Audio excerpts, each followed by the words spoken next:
Hey, Van, can Legion sponsor me? I'm a cool guy that likes to take walks on the beach. That could be my niche.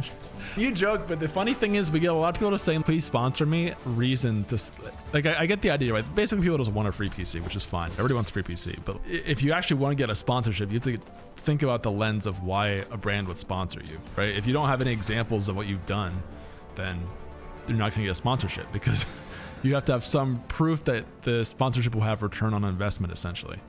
That's why I usually, and I'm not saying you have to be like a massive streamer in the case of streamers. We work with a lot of mid-level creators too, but ones who are already doing some sort of creation that we can help go further, essentially. People get really creative, man. If you ever go on TikTok, for example, and see the streams on there, sometimes they just have like a mirror of their gameplay and them. So they don't have a capture card. You can see the TV on, basically.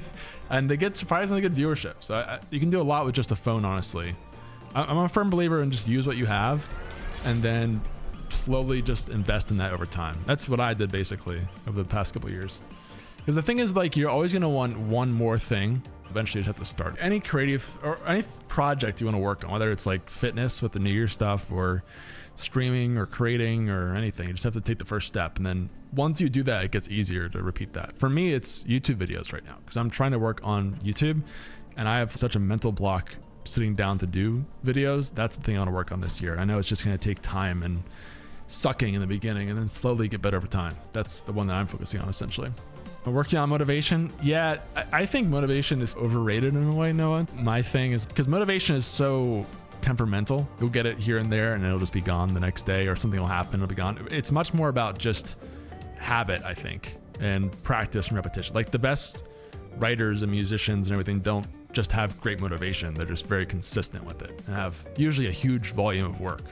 Or the best lifters. Like anything in life, it's just a matter of getting started and staying with it, even if you don't feel motivated.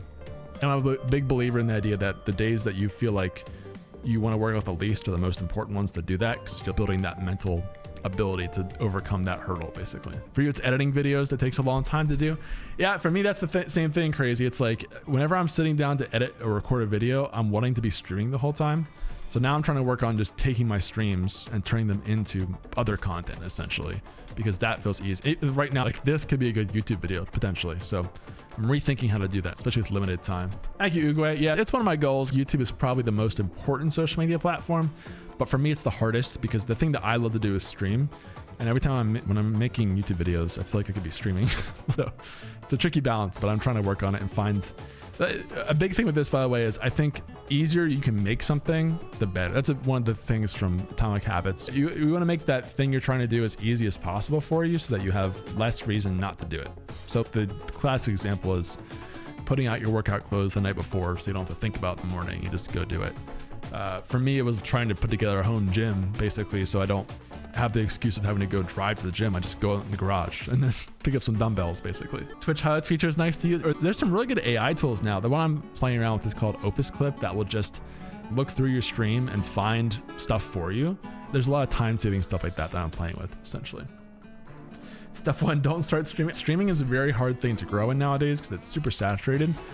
But I don't believe that you need a certain level of gear or anything to make it. That's a pretty common trap that I see, is comparison, right? You compare yourself to some of the top streamers or people who just have really fancy setups.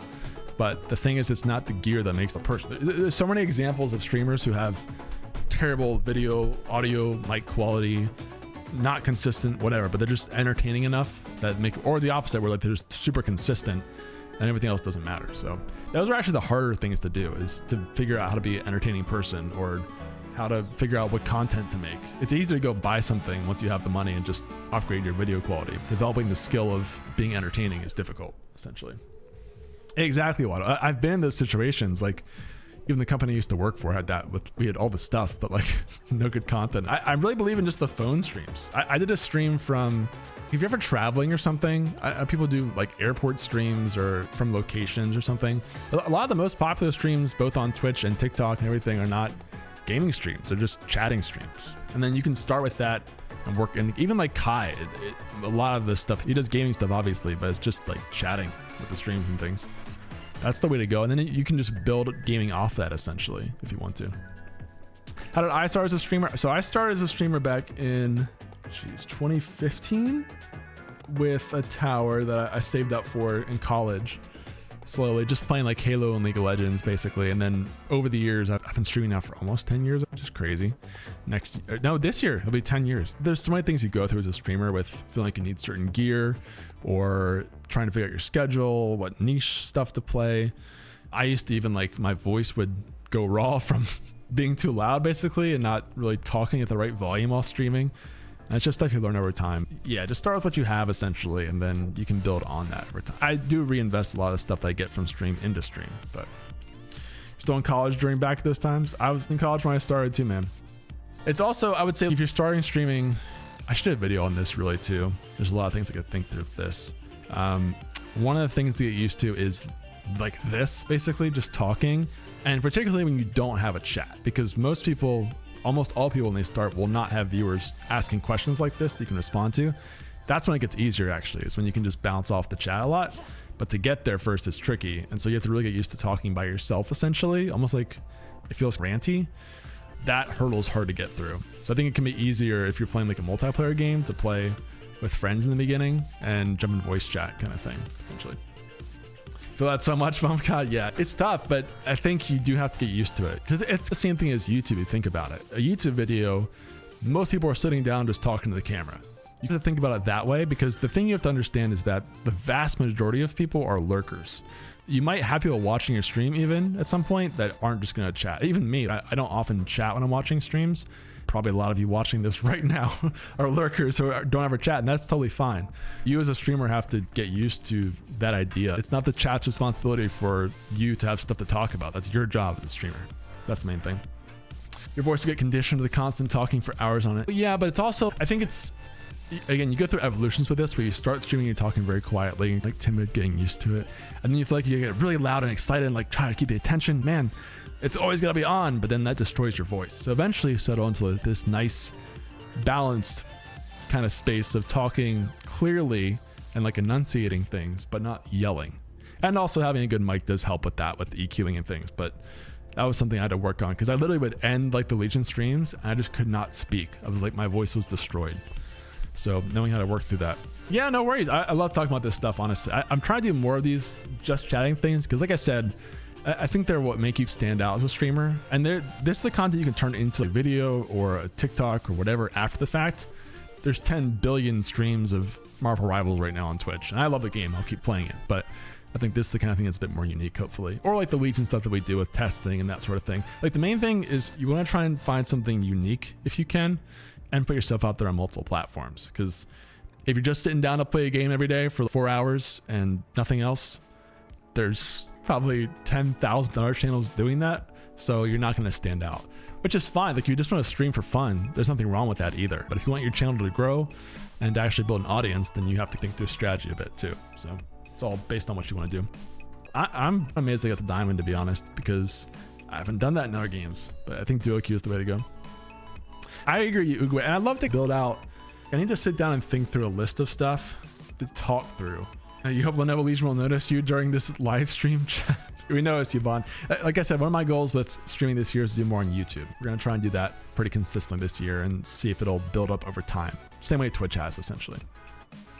And that's fine. Some people are good enough at gaming that you can actually get away with that. I think it's a very small group of people that are just so good at games that they don't have to worry so much about the engagement, and people will just come watch them. But even then, you have to build up that following first. I see that for especially games like League or Valorant or Overwatch, where people at the very top 1%, just people want to watch them because they're that good.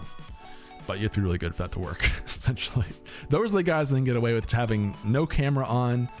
They're like barely talking to chat at all. They still have hundreds of viewers, thousands sometimes, because they're just that exciting to watch. But that's the thing that makes them different too. So that's fine with that tricky, essentially. It's hard to keep talking when you don't have a chat. That's why when I stream, I try to talk about what's going on in the game and and that skill takes a while to learn, crazy, but that's what you want to start with, essentially, is even me, like keeping the running chat going.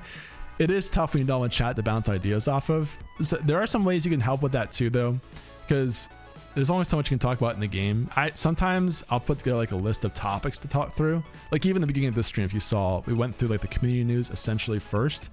So I have like an idea in my head of, okay, I want to start the stream with some kind of just chatting stuff with community talk stuff. Then we get into gameplay, and then this kind of like last little piece here. So I think, and you can even write down topics to talk through, which may just be you rambling for 10 minutes if no one's chatting, but at least it gives you like a prompt. The idea is to give people something that they can comment on, because it's rare that someone comes into the chat and goes, what do you think of this thing? Sometimes that happens. Castler from our chat is really good at doing that. We'll just put out like random questions that just spark discussion. But it really helps if you can come prepared with 10-ish ideas of stuff you just want to rant about. And then people start commenting on it. Exactly. If you want to stream.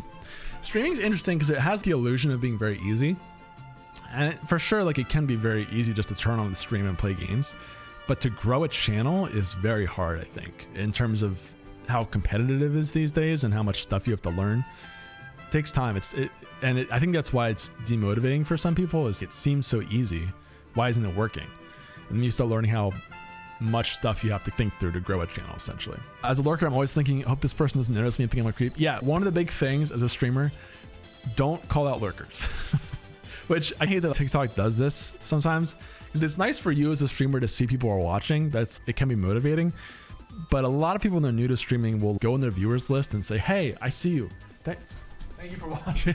And it like freaks the person out, because a lot of times they're not sure if they actually want to watch the thing. They're just browsing, and they'll just click away if that happens. Right? You just want to create a warm environment, and then eventually that person might talk, but you never want to make people talk, essentially, unless it's like what we do for a giveaway claim or something to make sure people are engaged. But you don't want to put people on the spot, essentially. So even follow alerts, I think, can be iffy. We have those on here, but I don't call them out. I just let them play.